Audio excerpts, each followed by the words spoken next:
Uma das coisas mais importantes, e aí você pergunta, como encontrar propósito em meio ao caótico? Isso. Né? Ou aquilo que parece sem sentido, aquilo que é o nojo absoluto, como diria Sartre, Perfeito. ou nada contínuo do Albert Camus. Né? A gente precisa lembrar que no universo, antes de eu ser, nada existia como eu, e quando eu deixar de ser, nada o será. Isso significa que eu sou único. Uma das formas do arranjo da vida nesse universo sou eu. Portanto, a vida se arranjou de um modo único. Agora, eu sou único, mas eu não sou o único. Tá, perfeito. Não há ninguém como eu, não houve e não haverá, mas não sou só eu que sou. Há outros eus. Isso significa que o meu propósito maior nesse universo, em que se imaginaria, em que não há sentido aparente, é a construção do sentido. Não há um propósito dado, a menos que seja no campo da fé religiosa, a menos que seja no campo do dogma, não há um propósito que aqui está e diz vá, faça isso. O que existe é a necessidade de você edificar, construir esse propósito. Por isso, meu propósito, eu quero que eu faça falta. Perfeito. Esse é o meu propósito. Agora, eu poderia fazê-lo sendo maldoso, malévolo, poderia fazê-lo de modo egoísta. Eu não quero assim. Eu quero ser bem lembrado. Eu quero ser afamado, como eu disse antes, e não difamado. Por quê? Vaidade minha. Carpe diem quer dizer, não deixe de aproveitar o agora. Sim. Não viva só o agora. Eu vou dar um ar intelectual à minha frase favor. final e citar Agostinho de Hipona. Ele dizia, nós só vivemos o presente. Só que há 3 tipos de presente. O presente do passado, que chama memória, mas que está com você agora. O presente do presente, que é a percepção do imediato, que é o que você está vivenciando. E o presente do futuro, que é a espera, a expectativa, que também está com você. Mas você só vive o presente, por isso não abrevie teu presente. O que move a pergunta sobre o sentido da vida é a consciência da nossa finitude. Eu só me pergunto sobre o sentido daquilo que faço porque eu tenho noção de que eu não tenho todo o tempo do mundo para, deixando de fazer aquilo, fazer outra coisa que dê certo. Claro. Certo? Se eu imaginasse que eu tenho todo o tempo do mundo, eu poderia me reinventar várias vezes. Mas eu tenho uma finitude. Quando a gente ouve Nelson Cavaquinho cantar sei que estou nos últimos degraus da vida, meu amor. Esta ideia, sei que estou, há momentos em que ela vem à tona. Quando você tem um tempo pandêmico em que a nossa mortalidade ela fica expressiva, quando a gente sobrevive a um acidente, quando a gente encontra a saída de uma agonia, a pergunta vem. E evidentemente que, como nós vivemos uma sociedade ruidosa, em que a tecnologia ela não admite que você pare para pensar, e aí te dou um exemplo concreto.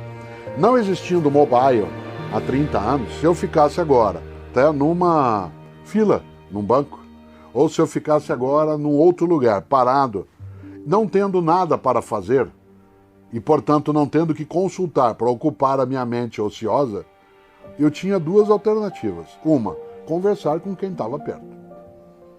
E portanto ter um contato maior. A segunda era ficar pensando sobre a minha vida. Qual é o momento que eu, Cortella, uso para meditar?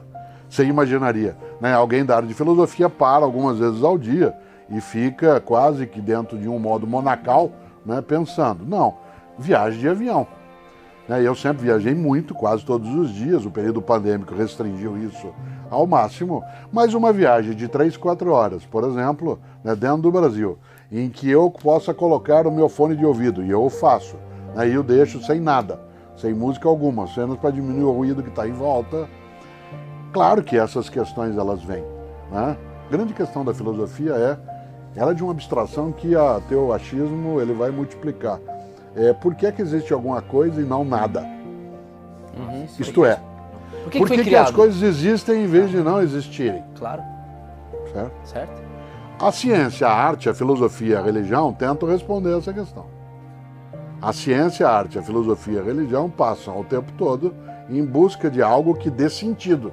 No duplo conceito, sentido como significado e sentido como direção. Então, quando se pergunta de modo brincalhão, como fez Monty Python, qual é o sentido da vida? Evidentemente que você pode chegar à conclusão do Jean-Paul Sartre e dizer nenhum. A vida, ela é apenas, né? Contemplativa. Isso, ou como lembraria Fernando Pessoa, o homem é um cadáver adiado.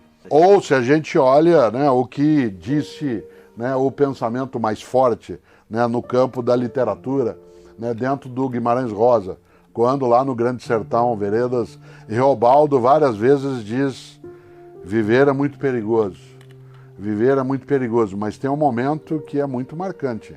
Numa das vezes, Reobaldo diz: viver é muito perigoso, sempre acaba em morte.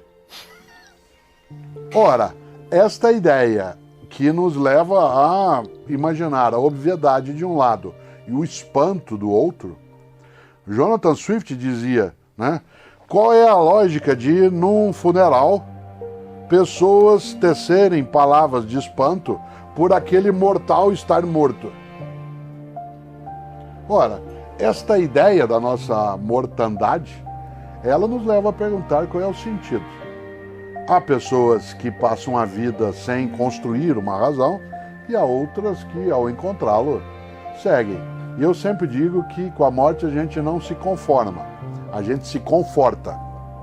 A gente se conforta. Isto é, uma das características da brasilidade que eu acho muito exuberante é nós sermos capazes de brincar, inclusive, com o trágico. E não é desrespeitoso brincar com o trágico, a menos que ele seja ofensivo. Mas quando o trágico carrega dentro de si uma possibilidade de depuração, de catarse, o humor pode fazer isso. Quando o humor ele não é ofensivo, mas ele é capaz. E o que eu chamo de ofensivo é aquilo que diminui outra pessoa sem que haja da parte dela concordância. A Cláudia, com quem eu sou casado, é gestora de teatro há décadas e ela brinca, e é sério. Ela diz: o teatro é uma mentira combinada. Né? Quem lá está sabe, né, que aquilo tem uma ficção forte. Claro. Quem lá vai sabe disso. Quem no palco está também o sabe. Eu, nas vezes que vi você contando histórias, eu também sou contador de histórias, porque sou professor. Sim, acho né? incrível, inclusive. Assim. Não é que eu identifico naquilo que você fala o que é ficção e o que não é. É que eu não preciso identificar. Uma das coisas gostosas é que eu seja capaz de me entregar a uma apresentação, né, dentro de um espaço teatral, não fingindo que eu acredito, acreditar que eu estou fingindo que aquilo é verdade. Né? E nessa hora, é claro que nós temos que imaginar que a nossa existência ela tem algum sentido.